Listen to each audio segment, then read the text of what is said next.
It is match day Sunday as Austin FC takes on Colorado Rapids for the fourth time in club history. The last time these two teams played against each other was back in the 4th of July, as Austin FC were down 2-0, but from the goals of Finley, Driussi, and Max Ciruti, Austin FC pulled another comeback win as they beat the Rapids in a 3-2 score. But the question is this now: how exactly are the Rapids for Austin FC? Are they an easy win or a menacing threat for the Verde and Black?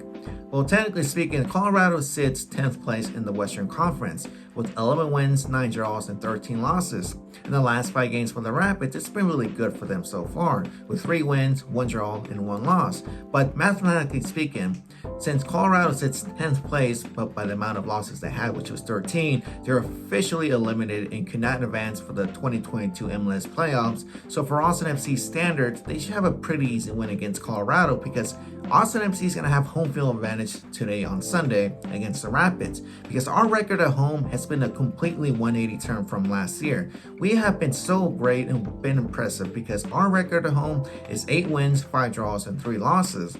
The last time Austin FC got a win at home is when they beat Real Salt Lake in a 3-0 score, but the last time we got a loss at home is when we lost to Portland Timbers on 2-1 score. Another thing why we should take this as an easy win is that Colorado is one of the worst teams with the worst record on the road, and that's 1 win, 1 draw, and 14 losses. And the only win Colorado had on the road was when they beat New York Red Bulls in a 5-4 win. But the thing too is that Austin FC tend to struggle a lot when it comes to bottom place teams. For example, we suffered against San Jose, and we suffered against Sporting Kansas City. So could we have this? We shouldn't get too overconfident. We still have to play as a first and second half team, because we always show our second half team. We always show like our best side in the second half rather than the first half team. So we have to take this advantage and beat the Rapids. That way we can be prepared for the playoffs, which is next week. Because our record against Colorado, it's been mostly on our side. We have 2 wins and 1 loss. Because the last time both teams played at Q2 was last year, as Austin FC lost in a 1-0 score, but that's because we were still a young team, still developing how to play the system.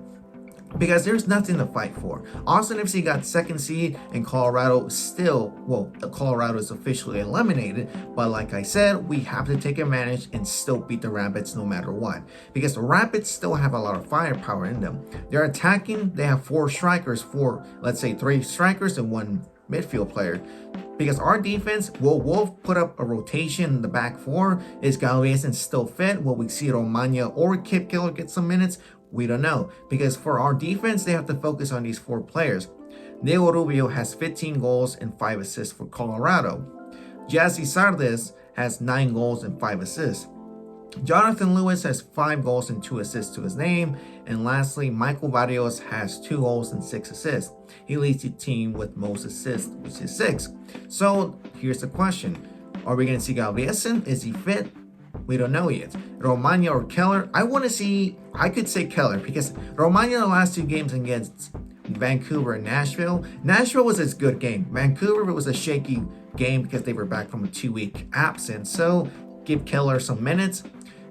Are we going to see Hector Jimenez or Nick Lima? Look, I love Hector Jimenez. I would say yes, give him another start, because it was a shaky start against Vancouver. It was his first time starting after coming back from an injury, so give him some minutes against the Rapids. Because for our striking 4, our attacking side of Austin FC, this is Driussi's last chance to get the Golden Boot. His last chance for, most importantly, his MVP title, because Honey Mukhtar is 2 goals ahead of Driussi, but the contributions and all, it's still in favor for Mukhtar. But I would say Driussi should get this win, should get this dub, should get the title if he plays amazing against the Rapids, because he's mostly of a team player for our side. He's the key to Austin FC being a good team.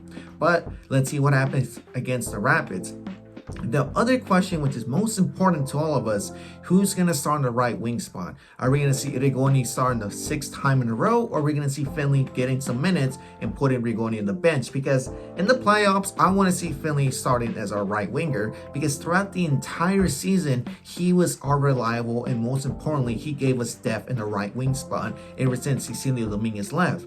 And also, to note, Finley scored against Colorado, so he needs So Finley knows an idea how to play against Colorado since, the gold and give him some depth against that team that happened back in the 4th of July.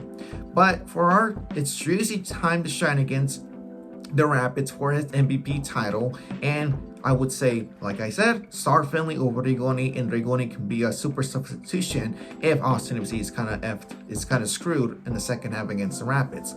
Because for Colorado Rapids defense, it's kind of okay. Even though they're 10th place, they still manage to have some good defense. For Colorado Rapids defense, it's these 4 players.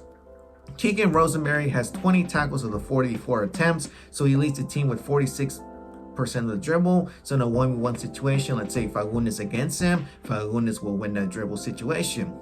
Lalas Abubakar, he leads the team with the most blocks, and that's 60 blocks. So he could either win any situation.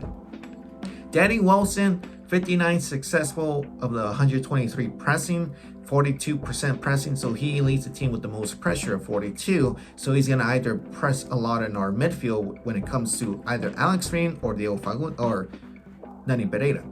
And lastly, Brian Acosta, he leads the team with the most tackles, and that's 39 tackles won out of the 48 tackles, so it's 81% tackles he's won this season.